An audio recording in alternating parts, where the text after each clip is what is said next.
দর্শক, বন্যা পরিস্থিতি ও ক্ষয়ক্ষতি নিয়ে বিস্তারিত জানাতে সুনামগঞ্জ থেকে সরাসরি যুক্ত হচ্ছেন সহকর্মী মেহেদী হাসান। মৌলভীবাজার থেকে সালে এলাহি কুটি এবং জামালপুর থেকে মেহেদী হাসান। প্রথমেই যাচ্ছি সুনামগঞ্জে মেহেদীর কাছে। মেহেদী, বন্যার পানি কি কমতে শুরু করেছে কিনা সে বিষয়ে জানাবেন, আর সবকিছু মিলে কি পরিস্থিতি দেখছেন জানাবেন। দেখুন, গত ২৪ ঘন্টা সুনামগঞ্জে তেমন কোনো বৃষ্টিপাত হয়নি, যার কারণে কিন্তু সুনামগঞ্জের নদীর যে নদীগুলো আছে সেই নদীগুলো থেকে কিন্তু পানি দ্রুতই নামছে, এবং অর্থাৎ বলা যায় এই বন্যার পরিস্থিতি অনেকটাই উন্নতি হচ্ছে। গত ২৪ ঘন্টায় সুনামগঞ্জের প্রায় ২০ সেন্টিমিটার পানি কমেছে এবং বর্তমানে সুরমা নদীর পানি বিপদসীমার ১৫ সেন্টিমিটার নিচ দিয়ে প্রবাহিত হচ্ছে। এবং আপনাকে আরেকটি বিষয় জানিয়ে রাখি, সুনামগঞ্জের যে সীমান্ত নদীগুলো আছে, বিশেষ করে চেলা, খাসিয়ামারা, জাদুকাটা, চলতি, যে ৪টি নদী আছে সেই ৪টি নদীতেও কিন্তু বিপদসীমার নিচে পানি বইছে এবং পাহাড়ি ঢল কিন্তু আসছে না। এই ভারতের চেরাপুঞ্জিতে যদি বৃষ্টিপাত বেশি হয়, এই নদীগুলো দিয়ে কিন্তু পাহাড়ি ঢল নামে। এই পাহাড়ি ঢল নামার কারণেই কিন্তু সুনামগঞ্জে বন্যার পরিস্থিতির সৃষ্টি হয়। তবে গত ৪৮ ঘন্টা কিন্তু পাহাড়ি ঢল বন্ধ আছে এবং বৃষ্টিপাতও কিন্তু সুনামগঞ্জে তেমন কোনো বৃষ্টিপাত নেই, যার কারণে সুনামগঞ্জে বন্যার পরিস্থিতি অনেকটাই উন্নতি হচ্ছে। আমরা কথা বলেছিলাম সুনামগঞ্জের পানি উন্নয়ন বোর্ডের নির্বাহী প্রকৌশলী মামুন হাওলাদারের সাথে। তিনি আমাদেরকে বলেছেন আগামী ২৪ ঘন্টা সুনামগঞ্জে বৃষ্টিপাতের তেমন কোনো সম্ভাবনা আসলে নেই, যার কারণে সুনামগঞ্জে বন্যার পরিস্থিতি আরো উন্নতি হবে বলে তারা ধারণা করছে। তবে আমরা আরেকটি বিষয় আপনাকে জানিয়ে রাখি, সুনামগঞ্জের বিশ্বম্বরপুর, তাহিরপুর এবং সুনামগঞ্জের যে সরাসরি যান চলাচলের বন্ধ ছিল সেটি কিন্তু গতকাল থেকে স্বাভাবিক হয়েছে এবং সুনামগঞ্জের যে নিম্নাঞ্চলের যে সড়কগুলো নিমজ্জিত, পানিতে নিমজ্জিত ছিল, সেই সড়কগুলো কিন্তু এখন ভেসে উঠেছে এবং মানুষের চলাচল স্বাভাবিক হচ্ছে। তো মোটামুটি এখন বন্যার পরিস্থিতি অনেকটাই ভালো বলা যায়। এই ছিল সুনামগঞ্জ থেকে সর্বশেষ তথ্য। এবারে চলে যাব মৌলভীবাজারে। সেখানে আছেন আমাদের সহকর্মী সালে এলাহি কুটি। মৌলভীবাজারের সর্বশেষ পরিস্থিতি কি? দেখুন, মৌলভীবাজারে গত ২৪ ঘন্টায় কোনো বৃষ্টিপাত হয় নাই, যার কারণে মৌলভীবাজারের যে প্রধান নদী, যেটি মনু নদী, সেটা বিপদসীমার নিচ দিয়ে প্রবাহিত হচ্ছে, অর্থাৎ ৯৭ সেন্টিমিটার বিপদসীমার নিচ দিয়ে প্রবাহিত হচ্ছে এবং ধলই নদীও ৩৪০ সেন্টিমিটার নিচ দিয়ে প্রবাহিত হচ্ছে, যার কারণে মৌলভীবাজারের বন্যা পরিস্থিতি, যেটা মৌলভীবাজার এবং রাজনগর কমলগঞ্জের বন্যা পরিস্থিতি অনেকটাই উন্নতি হয়েছে। তবে মৌলভীবাজারের জুরি নদী, যেটি এখন পর্যন্ত সেই ঈদের পর থেকে যে বিপদসীমার উপর দিয়ে প্রবাহিত হচ্ছিল, আজও সেটি বিপদসীমার উপর দিয়ে প্রবাহিত হচ্ছে, অর্থাৎ ১৮০ সেন্টিমিটার বিপদসীমার উপর দিয়ে প্রবাহিত হচ্ছে।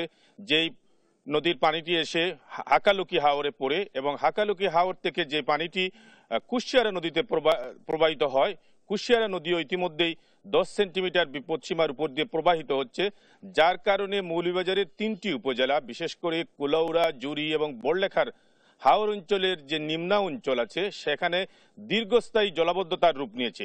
এই জলাবদ্ধতার কারণে মৌলভীবাজারের যে ৩টি উপজেলা এবং কুলাউড়া পৌরসভার ৩টি ওয়ার্ডের প্রায় ৩ লক্ষাধিক মানুষ এখন পর্যন্ত পানিবন্দী।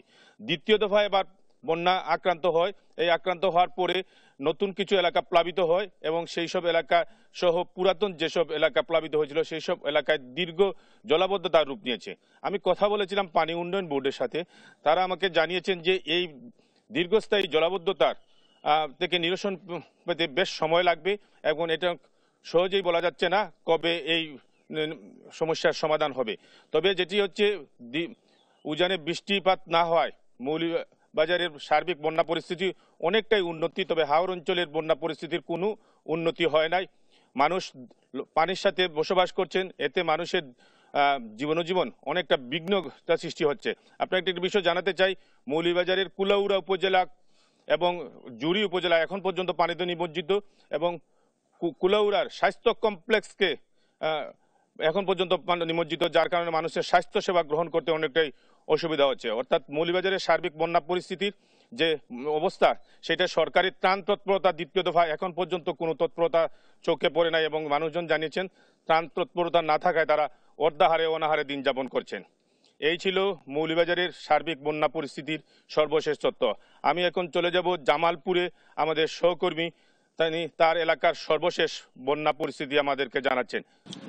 আমি আপনাকে জানাতে চাই, জামালপুরের বন্যা পরিস্থিতি কিন্তু আরো অবনতি হয়েছে। গত মঙ্গলবার থেকে কিন্তু উজানের ঢলে যে জামালপুরের বাহাদুরাবাদ ঘাট রয়েছে, সেই বিভিন্ন পয়েন্টগুলোতে কিন্তু পানি বৃদ্ধি অব্যাহত রয়েছে এবং এর মধ্যে আজকে এক যমুনা নদীর যে বাহাদুরাবাদ ঘাট পয়েন্ট রয়েছে সেখানে 31 সেন্টিমিটার পানি বৃদ্ধি পেয়ে কিন্তু বিপদসীমার 93 সেন্টিমিটার উপর দিয়ে পানি প্রবাহিত হচ্ছে। আমি আপনাদেরকে আরো জানাতে চাই, জামালপুরের মাদারগঞ্জ, ইসলামপুর ও দেওয়ানগঞ্জের অবস্থা কিন্তু খুবই খারাপ। প্রত্যেকটি নদীর পানি কিন্তু বৃদ্ধি পাচ্ছে। সেই সাথে ইতিমধ্যেই জামালপুরের 3টি উপজেলার প্রায় 20টি ইউনিয়নের প্রায় 50,000-এর মতো মানুষ কিন্তু এখন পানিবন্দী অবস্থায় জীবনযাপন করছে মানবতর ভাবে। এছাড়াও আমি আপনাদেরকে আরো জানাতে চাই যে এর মধ্যেই প্রায় 30 থেকে 35টি স্কুল কিন্তু বন্ধ করে দেওয়া হয়েছে, কারণ সেখানে শিক্ষার্থীরা যেতে পারছে না, পানি উঠে পড়েছে। এবং জামালপুরের চিকাজানি ইউনিয়নের একটি গ্রামের প্রায় 2 শতাধিক মানুষ ইতিমধ্যেই আশ্রয়ন প্রকল্পে আশ্রয় গ্রহণ করেছে। এছাড়াও গবাদি যে পশু রয়েছে সেগুলোর কিন্তু গোখাদ্যের অভাব রয়েছে। জামালপুর জেলা প্রশাসন কিন্তু বলছেন যে 170 মেট্রিক টন যে চাল সেটি বরাদ্দ করেছেন বানবাসীদের জন্য।